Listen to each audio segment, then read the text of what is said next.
when this game was first announced back almost 2 years ago in March of 2019 with its official announcement trailer, I really thought to myself that we would finally get something unique and interesting.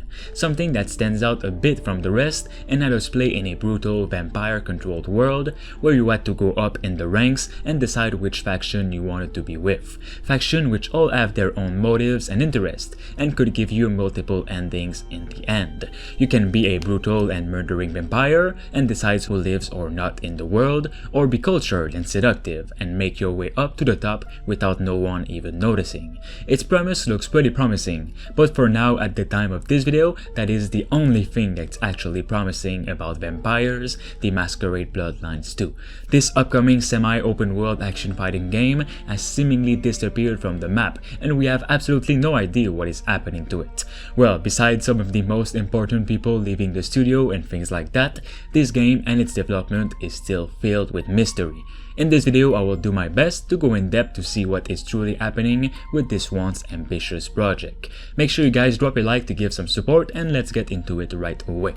Now, quick little description of the game. Bloodlines 2 follows a human in the 21st century Seattle, who is killed and revived as a thin blood vampire with relatively weak vampiric abilities. This is where you'll have to decide where you belong, so you'll need to choose a faction.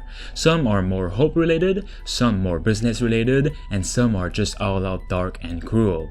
The game is mainly played in a first person perspective, alternating to third person for contextual activities. The player assigns their character one of 3 disciplines, unique and upgradable powers, before joining one of several vampire clans. As a vampire, the player character needs blood to survive, and can feed on humans, taking some or all of their blood. It can also be obtained from rats and blood bags. Some great interesting features include the player being penalized for using certain vampiric abilities in front of witnesses, like exposing their existence as a vampire, which will eventually alert the police and they'll start searching for you in the world.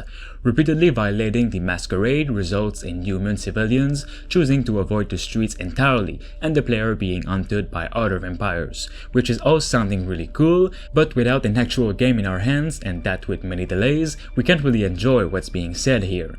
Without absolutely any news on the development of Bloodlines 2 since, well, the bad news, well, it's hard to get excited and I'm starting to get really worried. One of the worst things that happened right up until now back in August of 2020 is the developer and publisher Paradox Interactive literally firing both the creative director, so the main person in charge, and the lead writer of Bloodlines 2, with both formers saying the decision by them came as an absolute shock, and that they had never been led to believe that they hadn't succeeded in their role. So without a creative director and lead writer, a lot of fans were worried and going as far as saying the game is being completely scrapped and reworked. A shakeup of Vampire The Masquerade Bloodlines 2 development team was already hinted at this past summer, when Paradox announced a delay to the game's release, which would now release in 2021. Its statement also made references to major organizational changes within the team that it would share at a later date. What's even worse is that the designer who got fired actually wrote a letter which he made public on an interview, to which he said, "I am incredibly disappointed and frustrated to say that this is where it ends for me on the project," and notes that he was not part of the conversations that led to Bloodlines 2's recent and second delay. To my knowledge, he writes, there were no delays caused by the Bloodlines 2 narrative development, and everything seemed fine to me. Now, going forward a bit into October, well, another important developer, the senior narrative designer, had also left the project and is no longer working with developer Artsuit Labs. No comments were said from both the person and the studio on that. It's not unusual for developers to leave projects during development, but it is unusual for a creative leads and public faces to depart, and also absolutely unusual for them to be fired. If someone on the development team would be seen doing nothing really useful at a studio, you would more likely do something so their role is minimized a bit.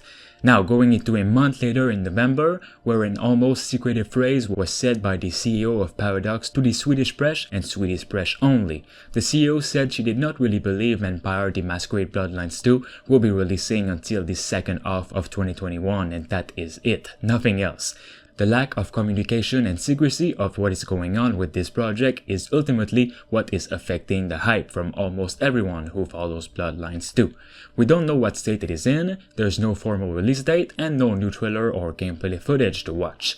The many delays didn't specify a window for the 2021 release, and the reasons were much the same as they were for the previous delay. Our goal has always been to deliver the best game possible, to immerse yourself into a Seattle reimagined in the world of darkness, and deliver a worthy successor to the original Bloodlines game, their statement read.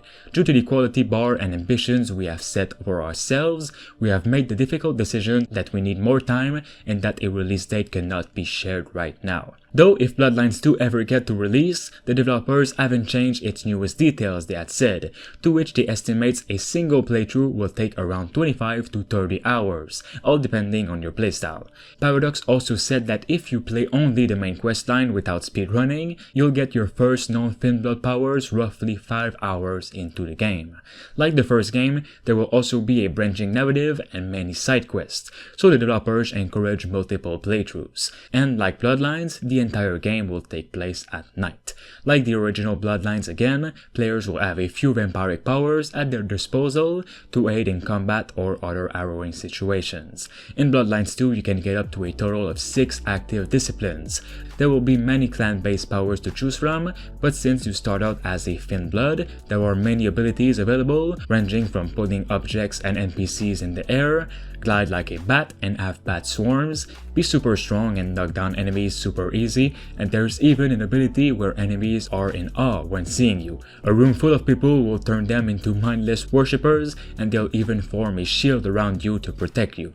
By the time Bloodlines 2 releases, the last game in this series will be more than 17 years old, which is crazy far. The first game released at the same time as Half-Life 2, so it wasn't as seen as they would have wanted, but now people are rediscovering this series. I'm really hoping it all turns out well for the sequel, and I'll be making a video on it when we do have more.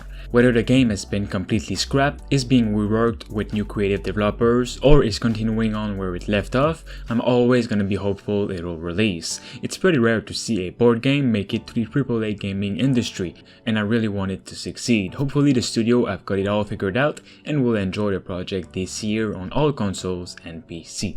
Let me know in the comments below if you guys are still hopeful for this project, or have completely lost hope in it since its disappearance. Alright guys, make sure you drop a like on this video for more like this, and of course subscribe to stay tuned.